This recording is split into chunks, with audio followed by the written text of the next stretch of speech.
The Southern Hemisphere. Limitless plains of plain white. Or are they? Inhabited solely by one of the biggest threats looming over mankind. Penguins. My name is Frank Dicken, and today I present you the truth about penguins.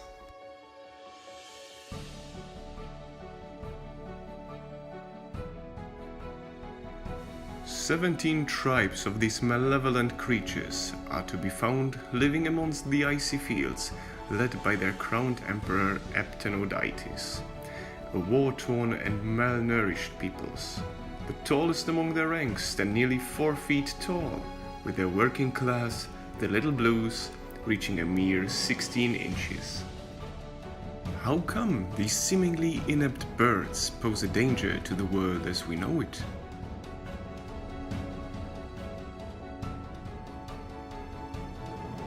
Penguins hunger specifically for human flesh and have an irrational hatred for any non-torpedo-shaped life forms. Thus, the barren landscape the penguins inhabit. Back in the days of World War II, the Allied forces funded a program to make use of the penguins' natural rage. Despite many casualties in the trials, US Army Representative Fitzgerald D. Rosenheim managed to come to an agreement with former Emperor Pygoscelis of the Gentoo tribe of the penguins. Subsequently, the tide of the war changed. On May 27, 1941, the Gentoo tribe, supported by British and Polish naval forces, managed to sink the superior German battleship Bismarck by ramming headfirst into its hull, thus ultimately inspiring the Japanese art of kamikaze. How did the penguins accomplish such a feat? The aforementioned Gentoo tribe is known for its swimming speeds of up to 22 miles per hour, effectively limiting the defensive capabilities of the German battleship at the time. Moreover, penguins set themselves apart through natural camouflage. The black top blends into the unforgiving tides of the sea, whilst the white belly is hidden against the bright surface, making any visual detection impossible. Despite penguins using a trap layer of warm air next to their skin, serving as insulation, no heat signatures can be identified due to their silicone texture feathering. During a secret meeting in 1944 between Turncoat General and soon-to-be Emperor Aptenodytes and the leadership of the German Axis power, a secret pact was closed.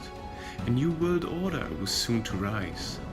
In an effort to prolong the inevitable fall of the Third Reich, Aptenodytes' war machinery assisted the Germans in the Ardennes offensive and organized the leadership's retreat to South America. With the fall of the Axis powers in 1948, current Emperor Pygoscelis became tired of war as a result of Allied brainwashing and was quickly disposed by Aptenodytes, self-proclaimed Emperor of the Penguin peoples. Throughout the course of the Cold War era, Aptenodytes annexed territories in New Zealand, South Africa, and today's Chile.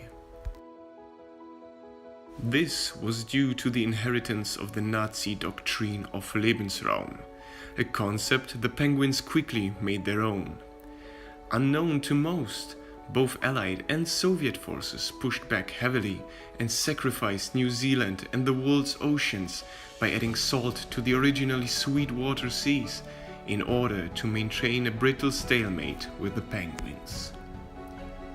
The highly adaptive nature of the penguins aided them in the development of the so-called supraorbital gland, which filters out the salt water from their bloodstream and helps them soar into the skies and, as the name implies, into the orbit by excreting the saltwater stream by sneezing. It is rumored that, together with the remnants of the Third Reich's army, a shared base has been established on the dark side of the moon.